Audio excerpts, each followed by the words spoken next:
بسم اللہ الرحمن الرحیم نحمدہ ونصلی ونسلم علی رسولہ الکریم اما بعد۔ معزز سامعین و ناظرین،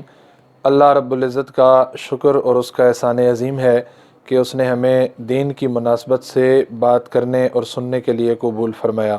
اللہ رب العزت کے فضل اور اس کی تائید عزتی سے ہم نے اعتکاف کے فضائل پر مختصر گفتگو کی ہے۔ اعتکاف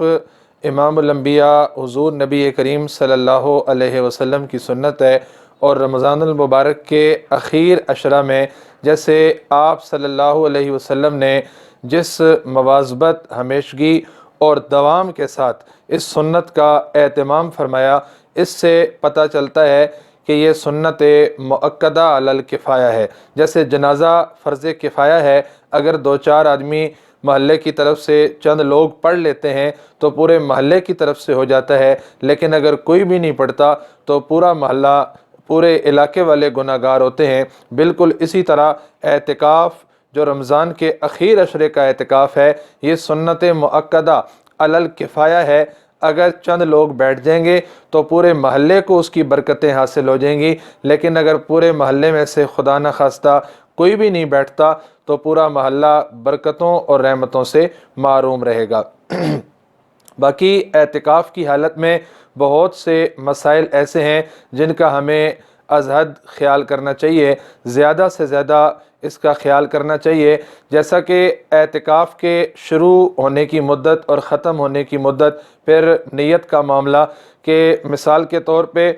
جو رمضان کے اخیر عشرے کا اعتکاف ہے، یہ 20ویں روزے کے سورج غروب ہونے سے پہلے یعنی افطاری سے پہلے معتکف کو چاہیے کہ وہ مسجد کے اندر داخل ہو جائے اور اعتکاف کی نیت کر لے۔ اعتکاف کی نیت کر کے مسجد کے اندر ٹھہر جائے، اور اس کے بعد جب تک عید کا چاند نظر نہیں آ جاتا، جب تک عید کے چاند کی حتمی اطلاع نہیں پہنچ جاتی، اس وقت تک معتکف بغیر کسی شرعی عذر کے یا بغیر کسی شدید ضرورت کے مسجد سے باہر نہ نکلے۔ اسے کہتے ہیں اعتکاف۔ اگر کسی آدمی نے مغرب سے پہلے مسجد کے اندر چلا تو گیا، لیکن اس نے مغرب سے پہلے نیت نہیں کی، مغرب سے بعد کچھ دیر گزرنے کے بعد اگر اس نے نیت کی ہے تو اس کا اعتکاف یہ سنت اعتکاف نہیں ہوگا، بلکہ یہ مستحب اعتکاف ہوگا۔ ثواب تو اسے ملے گا، لیکن یہ سنت مؤکدہ جو اعتکاف ہے یہ اس میں شمار نہیں ہوگا۔ پھر ایک آدمی جو اعتکاف میں بیٹھا ہے، اسے چاہیے کہ قضاء حاجت کے لیے اگر وہ جانا چاہتا ہے تو اسے اس بات کی اجازت ہے۔ اگر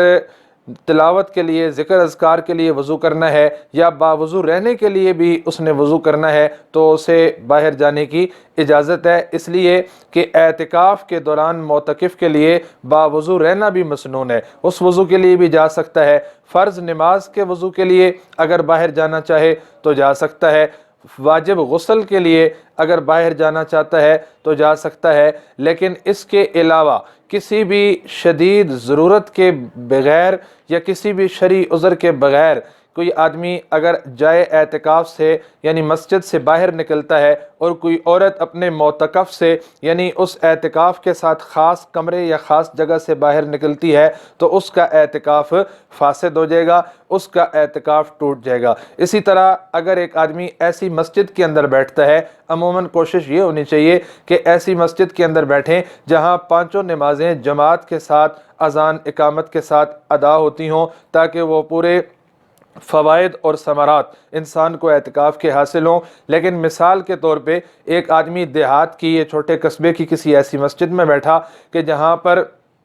جمعہ نہیں ہوتا اور قریب کسی جگہ پہ جمعہ ہوتا ہے، تو وہاں پہ وہ جمعہ پڑھنے کے لیے جانا چاہتا ہے، تو اسے اس بات کی اجازت ہے کہ وہ جمعہ پڑھنے کے لیے جائے، لیکن زیادہ فضول وقت وہاں پر نہ گزارے، جمعہ پڑھ کے فوراً واپس آ جائے۔ لیکن اگر اتنا چھوٹا دیہات ہے یا اتنا چھوٹا قصبہ ہے جہاں جمعے کی شرائط ہی پوری نہیں ہے، تو پھر وہاں سے جمعے کی نیت سے نکلنا درست نہیں ہوگا، اس لیے کہ دیہات میں جمعہ جائز نہیں ہوتا۔ اسی طرح اگر کوئی حافظ قرآن ہے اور وہ کسی اور مسجد میں سنانے کے لیے جانا چاہتا ہے، تو اگر اس نے پہلے ہی نیت کے دوران استثناء کر لیا کہ میں اعتکاف کے دوران رات کو تراویح میں قرآن سنانے کے لیے جاؤں گا اور واپس آ جاؤں گا، تو اسے اس بات کی اجازت ہے، لیکن اگر شروع میں اس بات کا استثناء نہیں کیا تو پھر اسے اس بات کی اجازت نہیں ہے۔ اسی طرح معتکف کو اس بات کی تو اجازت ہے کہ وہ غسل واجب کے لیے جائے، لیکن محض ٹھنڈک حاصل کرنے کے لیے، محض سکون حاصل کرنے کے لیے، محض تبرید کے لیے اگر اعتکاف والا جائے اعتکاف سے باہر نکلے گا یا عورت جائے اعتکاف سے باہر نکلے گی تو اس کا اعتکاف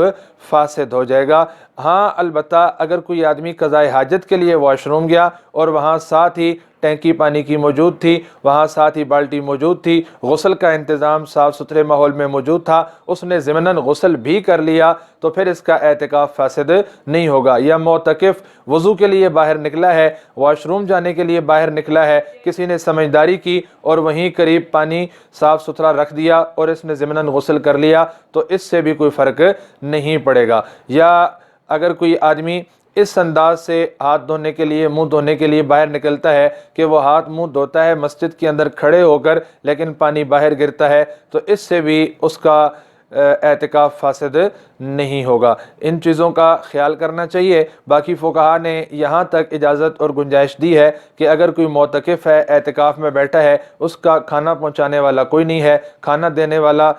دینے کے لیے آنے والا کوئی نہیں ہے، عموماً آج کل ایسی صورت پیش تو نہیں آتی، لیکن بہرحال پھر بھی اگر ایسی کوئی صورت ہے تو اسے اس بات کی بھی اجازت ہے، مجبوری کے پیش نظر، مجبوری کے وقت اسے اس بات کی بھی اجازت ہے کہ وہ گھر سے کھانا لے آئے، لیکن صرف اتنی اجازت ہے کہ وہ گھر تک جائے، کھانا برتنوں میں پڑا ہو وہ وہاں سے اٹھائے، مسجد کے اندر لائے اور مسجد کے اندر آ کر کھائے۔ اللہ رب العزت ہمیں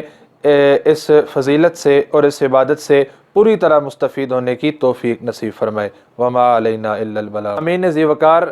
ہم نے اعتکاف کے مختصر مسائل آپ کے گوش گزار کیے ہیں،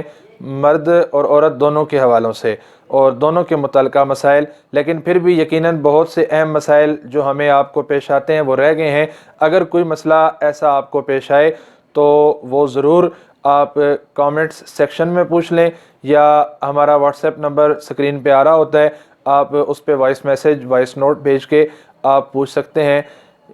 یا لکھ کر آپ سوال ہمیں بھیج سکتے ہیں۔ انشاءاللہ العزیز ہم اس کا تسلی بخش جواب دینے کی بھرپور کوشش کریں گے۔ اللہ ہمارا حامی و ناصر ہو۔